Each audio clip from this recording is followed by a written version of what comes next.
Seth విజ్ఞానం volume 1 mind power. ఈ పుస్తకాన్ని ఆంగ్లంలో రచించినది జేన్ రాబర్ట్స్. దీనిని తెలుగులో అనువాదం చేసిన వారు వివి రమణ గారు. ఈ 14వ భాగంలో మొదటి అధ్యాయమైన భౌతిక వాస్తవం, ఫిజికల్ రియాలిటీ కంటిన్యూ చేద్దాం. తక్కువ వ్యవధితో కూడిన నిద్ర మీ కాన్షియస్ మైండ్ మరియు సబ్ కాన్షియస్ మైండ్లను కలిపి పనిచేసేటట్లు చేస్తుంది. ఈ విషయంలో మీకంటే జంతుజాతి ఎంతో నిత్య జాగ్రత్త స్థితిలో ఉంది. అవి తక్కువ వ్యవధితో కూడిన నిద్రను తమ జీవితంలో భాగంగా చేసుకుని దేహ ఆరోగ్య రక్షణ వ్యవస్థను కాపాడుకుంటున్నాయి. మానవ జాతి వైద్యులను సృష్టించుకున్నారు గాని జంతుజాతికి వైద్యుల సృష్టి జరగలేదు. అంతర్శక్తి మరియు భౌతిక వాస్తవం గురించి మీకు క్షుణ్ణంగా తెలిసినప్పుడు ఈ డాక్టర్ల వ్యవస్థ మీ భూమి మీద మటుమయమైపోతుంది.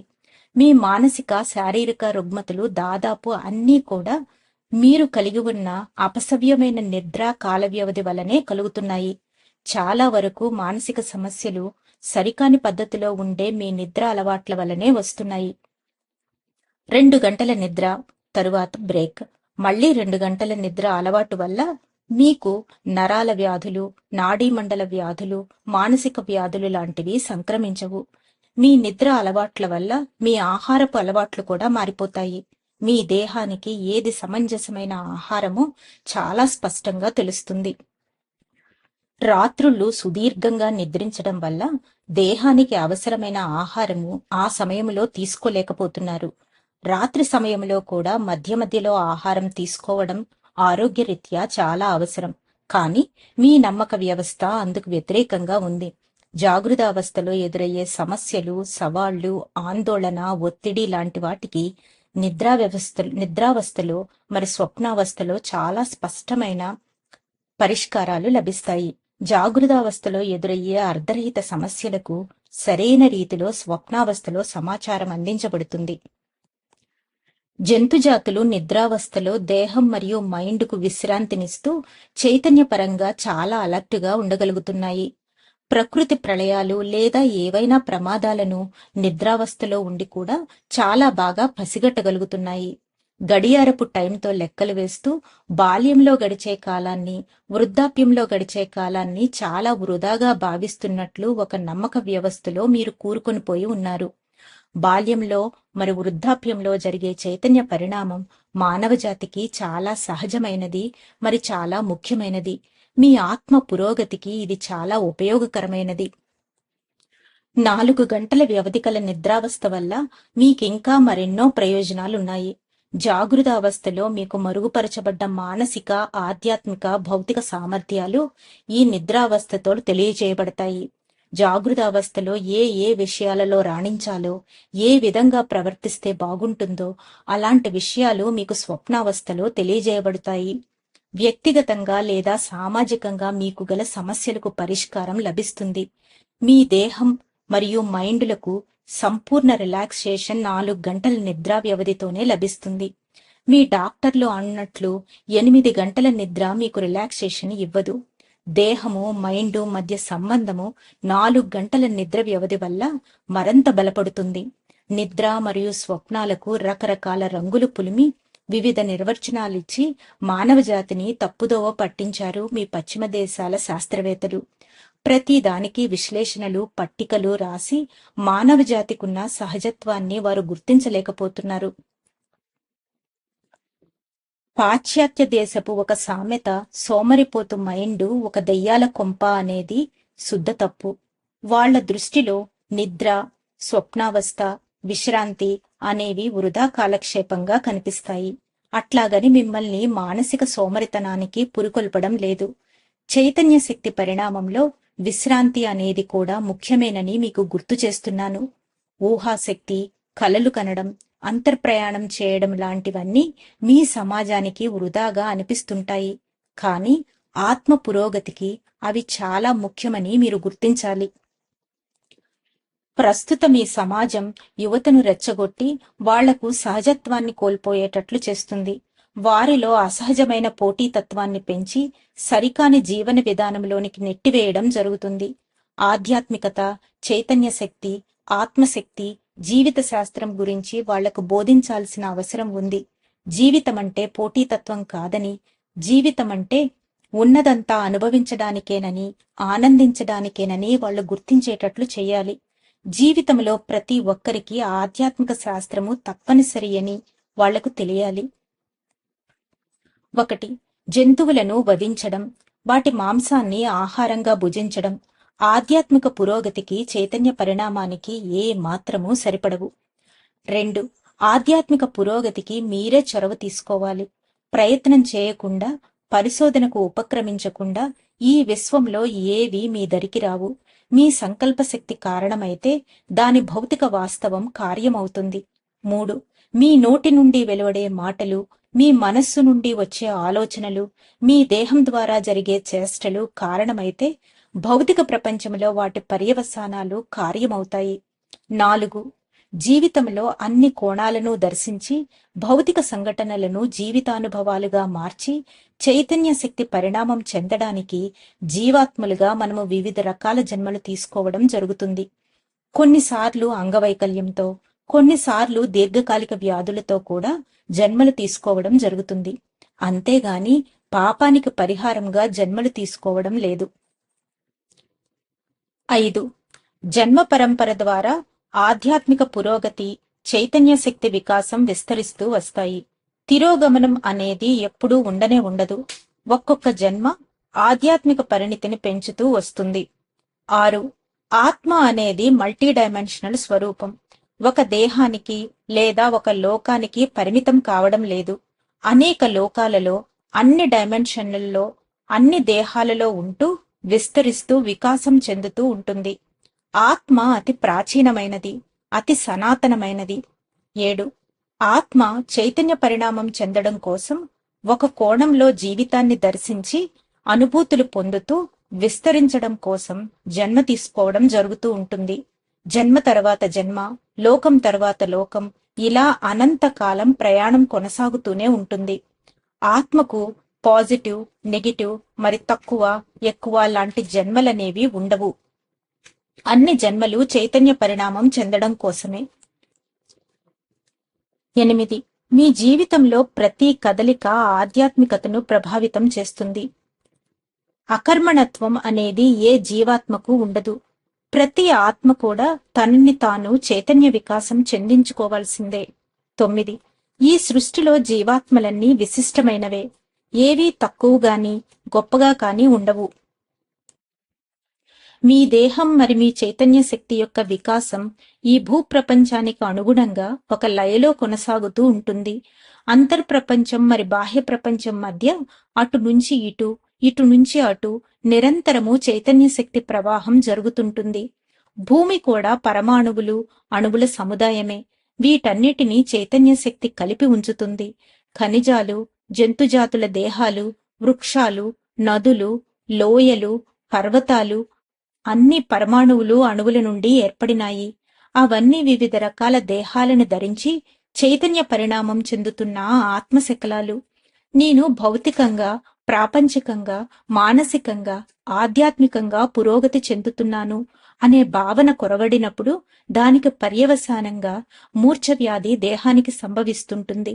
అదే భావన జీవజాతులకు ఉన్నప్పుడు భౌతిక ప్రపంచం అంటే భూగ్రహం అనే దేహానికి భూకంపం వస్తుంది. మీ దేహంలోని రక్తనాళాలలో రక్త ప్రవాహం ఎలా జరుగుతుందో ఈ భూమి అనే దేహంలో గాలి ప్రవాహం జరుగుతుంటుంది. రక్త ప్రవాహం దేహం లోపల జరుగుతుంటే గాలి ప్రవాహం భూమి అనే దేహం వెలుపల జరుగుతుంది. అంతే తేడా. మీరు దేహాన్ని ఎలా ధరించి ఉన్నారో భూమి అనే ఆత్మ కూడా దేహాన్ని ధరించింది. మీ దేహంలో గల జీవకణాలు మీ దేహ ఆరోగ్య రక్షణ వ్యవస్థను ఎలా ప్రభావితం చేస్తాయో అలాగే భూమి మీద గల జీవరాశులు, పర్వతాలు, నదులు, సముద్రాలు భూమి యొక్క దేహ ఆరోగ్య రక్షణ వ్యవస్థను ప్రభావితం చేస్తుంటాయి. మీ మానవ జాతి మరియు ఇతర జీవజాతుల ఎమోషన్స్, ఫీలింగ్స్ వల్ల అంతర్ప్రపంచము నుండి విద్యుదయస్కాంత తరంగాలు వెలువడి బాహ్య ప్రపంచంలో భౌతిక వాస్తవం చెందడం సంభవిస్తుంది. ప్రస్తుతం భూమి మీద భౌతిక సంఘటనలను, భౌతిక వాతావరణాన్ని ప్రభావితం చేయడంలో మానవ జాతి ప్రధాన పాత్రను కలిగి ఉంది. భూమి మీద ఏ ప్రాంతంలోనైతే మానవజాతి ఓర్పు, సహనం లాంటివి నశించి పగ, ద్వేషాలతో రగిలిపోతుంటారో అక్కడ భూకంపాలు, అగ్నిపర్వత విస్ఫోటనాలు సంభవిస్తుంటాయి. మానవజాతి సామూహికంగా ఆత్మహత్యా సదృశ్య ధోరణి కలిగి ఉన్నప్పుడు ఆ ప్రాంతాలలో జలప్రళయాలు, భయంకరమైన వ్యాధులు ప్రబలడం సంభవిస్తుంటాయి. ఈ ప్రకృతి వైపరీత్యాలు మానవజాతి సామూహికంగా సంకల్పించుకున్నప్పుడు సంభవిస్తుంటాయి. మానవ జాతిలో సహనం నశించినప్పుడు, అశాంతి ప్రబలినప్పుడు భూప్రపంచ చైతన్య పరిణామంలో కొన్ని సర్దుబాట్లు జరుగుతాయి. ఆ సర్దుబాట్ల వల్ల ప్రకృతి వైపరీత్యాలలో ఏదో ఒకటి సంభవిస్తుంది. దేహంలో విద్యుదయస్కాంత శక్తి ప్రవాహాలు, రసాయనిక ప్రక్రియలు నిరంతరము చోటు చేసుకుంటుంటాయి. అదే మాదిరిగా వాతావరణంలో కూడా ఈ మార్పులు సంభవిస్తుంటాయి. మీ దేహాన్ని ఒట్టి మాంసపిండంగా భావించి చికిత్స చేయడాన్ని తక్షణమే మీ డాక్టర్లు ఆపివేయాల్సిన అవసరం ఉంది. దేహం ఆధ్యాత్మిక, మానసిక, రసాయనిక, విద్యుదయస్కాంత ధర్మాలను కలిగి ఉంటూ ఆత్మను ధరించి ఉంది. మీ దేహంలో జీవకణాలు ఏ విధంగా ప్రభావితం చేస్తున్నాయో మీ దేహాలు కూడా ఈ భూమి అనే దేహాన్ని ప్రభావితం చేస్తున్నాయి. మీ మనోశక్తి నుండి వెలువడే ఇమోషన్స్, ఫీలింగ్స్ కు అనుగుణంగా మీ భౌతిక వాతావరణం ప్రభావితమవుతుంది. భౌతిక ప్రపంచంలో ఏ భౌతిక సంఘటనలైనా వాటి ప్రభావం భూమండలమంతా వ్యాపిస్తుంది. భూమి మీద ఒక ప్రాంతంలో భూకంపం సంభవించినప్పుడు దాని ప్రభావం ఆధ్యాత్మికంగా, మానసికంగా, భౌతికంగా, చైతన్య శక్తి పరంగా ఇతర అన్ని ప్రాంతాలకు వ్యాపిస్తుంది. అదేవిధంగా భూమి మీద ఎవరైనా ఒక ప్రాంతంలో ఆధ్యాత్మికంగా పురోగతి చెందినప్పుడు దాని ప్రభావం భూమండలమంతా వ్యాప్తి చెందుతుంది. నిర్మాణాత్మకంగా కానీ, వినాశనాత్మకంగా కానీ ఏ భౌతిక సంఘటన జరిగినా దాని ప్రభావం భూమండలమంతా వ్యాప్తి చెందుతుందని మీరు గుర్తుంచుకోవాలి. భూభౌతిక ప్రపంచంలో పదార్థంతో చైతన్య శక్తి సంయోగం చెందుతుంది. మీ జీవిత అనుభవాలు కూడా పదార్థము మరియు చైతన్య శక్తితో ఇమిడి ఉంటున్నాయి. ప్రకృతిలో జీవాత్మలుగా పరిణామం చెందుతున్న మీకు తుపానులు, భూకంపాలు, టోర్నడోలు, అగ్నిపర్వతాలు లాంటి వాటిని ముందుగానే పసిగట్టగల శక్తి మీ అంతరేంద్రియాలు కలిగి ఉన్నాయి. వాతావరణ పీడనం, వాతావరణంపై అయస్కాంత క్షేత్ర ప్రభావం, విద్యుత్ క్షేత్ర ప్రభావం, వైరస్ లాంటి వాటినన్నింటినీ మీ చర్మం స్వతహాగా పసిగట్టగలదు. పరిశోధన, ఆచరణ, అభ్యాసాల ద్వారా జ్ఞానం మీ జీవితానుభవాలుగా మలచబడుతుంది. ప్రకృతి వైపరీత్యాలను, దేహానికి ఎదురయ్యే జబ్బులను మీ అంతరేంద్రియాల ద్వారా ముందే పసిగట్టి వాటి నుండి నివారణోపాయం పొందగల శక్తి సామర్థ్యాలు మీకున్నాయి. మీ స్వప్నాల ద్వారా కూడా మీకు తెలియబరచబడుతుంది. ప్రకృతి వైపరీత్యాల ప్రభావం మీ పైన ఉండదనే బలమైన నమ్మకం మీకున్నట్లయితే అవి సంభవించక మునిపే ఎన్నో కారణాల వల్ల మీరు ఆ ప్రాంతం వదిలి వేరే ప్రాంతానికి చేరడం జరుగుతూ ఉంటుంది. ఏది యాదృచ్ఛికంగా జరగదు. తాను కోరకుండా ఏ మనిషి ప్రకృతి వైపరీత్యాలలో మరణించడం జరగదు. జంతు జాతులకు ప్రకృతి వైపరీత్యాలు ఎప్పుడు జరిగేది ముందే తెలుస్తుంటుంది. మానవ జాతికి కూడా ప్రకృతి వైపరీత్యాలను ముందే పసిగట్టగల కెపాసిటీ ఉంది. కానీ అంతర్వాణిని వినే ప్రక్రియ మీరు ఎప్పుడో మర్చిపోయారు. అంతర్వాణిని వినాలనే సంకల్పం కలిగిన తక్షణమే మీ అంతర్ప్రపంచం అందుకు వెంటనే స్పందించి సహకరిస్తుంది. కొంత సాధన ద్వారా అంతర్వాణిని వినగలిగే ప్రక్రియను మరింత పదును పెట్టవచ్చును. భూమి మీద భౌతిక సంఘటనలు మానసిక, భౌతిక, ఆధ్యాత్మిక కారణాల వల్ల సంభవిస్తుంటాయి. అవి ప్రకృతి వైపరీత్యాలు లేదా యుద్ధాలు లేదా ప్రమాదకరమైన వ్యాధులు కావచ్చు. వాటన్నిటినీ మీ మానవజాతి తమంతట తాముగా సృష్టించుకొని జీవితానుభవాలుగా ఎదుర్కొంటున్నాయి. మీ దేహంలో రక్త ప్రవాహం మాదిరిగా భూమి అనే దేహంలో నీరు ప్రవహిస్తుంటుంది. ప్రాణం అంటే విలువలేనిదిగా భావించే ప్రాంతాలలో, పగ, ప్రతీకారము లాంటి భావనలు హెచ్చుగా ఉండే ప్రాంతాలలో కరువు కాటకాలు సంభవిస్తుంటాయి. జీవితాసక్తి కోల్పోవడము, లైఫ్ ని నెగిటివ్ గా తీసుకోవటము, కుట్ర, మోసం, దగ ఎక్కువగా ఉన్న ప్రాంతాలలో మరి జీవిత విలువలు నశించినప్పుడు ఆ ప్రాంతాలలో జలప్రళయాలు సంభవిస్తుంటాయి. మానవ జాతిలో కోపం, ఉద్రేకం, ఏవో చేసేయాలన్న తపన ఉన్న ప్రాంతాలలో భూకంపాలు, అగ్నిపర్వత విస్ఫోటనం సంభవిస్తుంటాయి.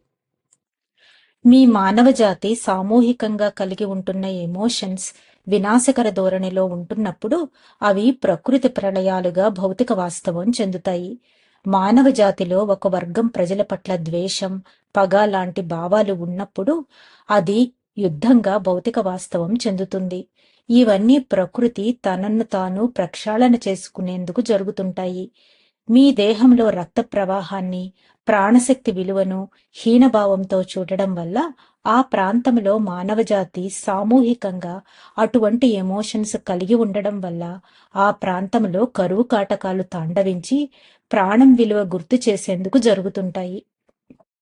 ధన్యవాదాలు మాస్టర్స్. మొదటి అధ్యాయమైన భౌతిక వాస్తవం, ఫిజికల్ రియాలిటీలోని మిగిలిన భాగాన్ని రేపు తెలుసుకుందాం. అంతవరకు సెలవు తీసుకుంటూ పద్మజ.